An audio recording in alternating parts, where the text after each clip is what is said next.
During the Cold War, secrets were everything, and sometimes people just became liabilities. Today, we're digging into one of the most baffling mysteries from that era, the story of a brilliant Soviet scientist who literally modeled the end of the world and then just vanished from it. Okay, so picture this. It's 1985. The city is Madrid, Spain. A man named Vladimir Alexandrov, a huge name in climate science, is in town for a conference. And then, just like that, he's gone. No note, no body, no explanation, just nothing. An empty space where a person used to be. So how does a guy at the absolute peak of his career just disappear into thin air? Well, to even begin to understand it, we have to untangle the threads of his life. Who he was, the world-changing theory he was famous for, and the incredibly chaotic final days before he went missing. It's a real maze of science, high-stakes politics, and Cold War paranoia. Before we get into the whole disappearance, we really need to get a handle on the man himself. Who was Vladimir Alexandrov? Was he a loyal Soviet scientist, a potential defector, or was he just a pawn in a much, much bigger game? Because this guy wasn't just any scientist. He was a central figure in a debate that had the fate of the entire planet hanging in the balance. Alexandrov's career path basically put him right at the heart of Soviet science. He graduates from the Soviet equivalent of MIT, so top of the top. By 72, he's at the Dorodnitsin Computing Center, and his job is massive for the time. Build a global climate model on these giant mainframe computers. By the early 80s, he's running his own lab. But it's his 1983 study that really lights the fuse.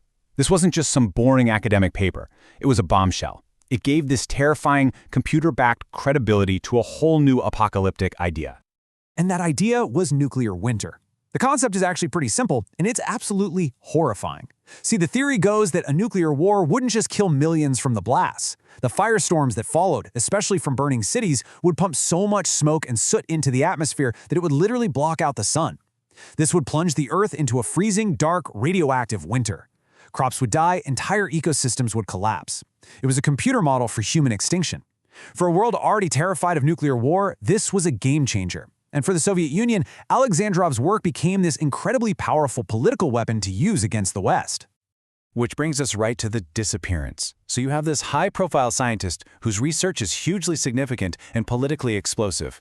When we piece together the timeline of his last known movements, the picture that emerges is just strange, chaotic, and full of contradictions. Now follow this sequence because every step is a giant red flag. He lands in Madrid for an anti-nuclear conference, but before he can even get to the conference, he's met right on the tarmac by an official from the Soviet embassy, who basically insists on taking him to the embassy first. After that visit, everything changes. The driver who picked him up later said he was like a different person. He starts drinking heavily, he's not making any sense when he talks, he even collapses at a reception.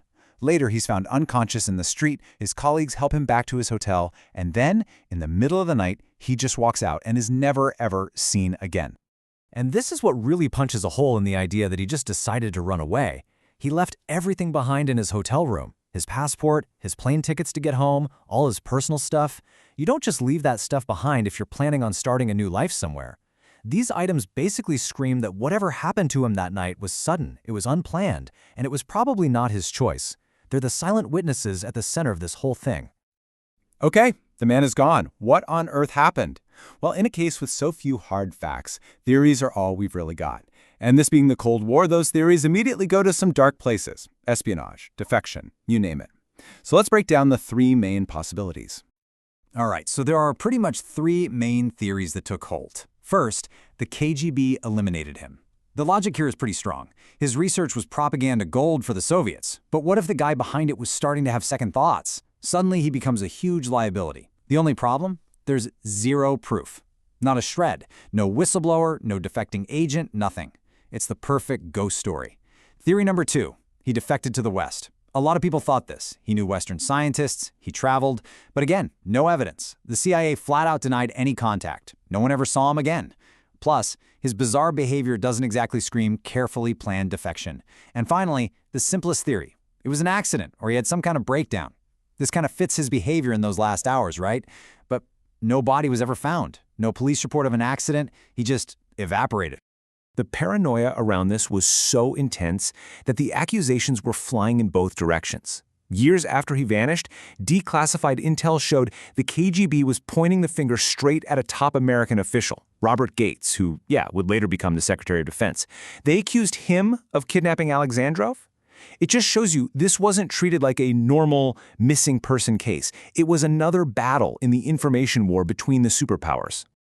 And this, right here, might be the tension that sealed his fate. On one side, you've got a scientist who, according to his Western colleagues, was starting to privately doubt the most extreme parts of his own research. He was being a good scientist, following the data. But on the other side, you have a superpower using that exact same work as a massive political weapon. And when the scientist and the state's message don't line up anymore, the scientist becomes the problem. So decades have passed. The Soviet Union doesn't even exist anymore. The Cold War is over. And yet the mystery of Vladimir Alexandrov is as unsolved today as it was back then. Let's look at why this case is still completely frozen in time. The reasons are frustratingly simple. Without a body, you can't even officially declare him dead. There are rumors of witnesses, but no one has ever gone on the record. The governments involved, the Soviets, the Americans, the Spanish, they all just put up a wall of silence that's pretty much still there today. And, as time moved on and the world changed, the case just faded. Witnesses got older, memories got foggy, and secret files probably stayed secret forever. It'll soon be 40 years. Almost 4 decades since a man at the center of a global debate walked out of a hotel room in Spain and straight into oblivion. 40 years of silence. And so here we are, left with the very same questions they were asking back in 1985. Was Vladimir Alexandrov the victim of a tragic personal crisis, just crushed by the weight of his own world-ending research? Was he a brilliant operator who pulled off the most perfect defection in history? Or was he something else? A quiet, faceless casualty in the long, shadowy war we call the Cold War. The truth is, we will probably never know.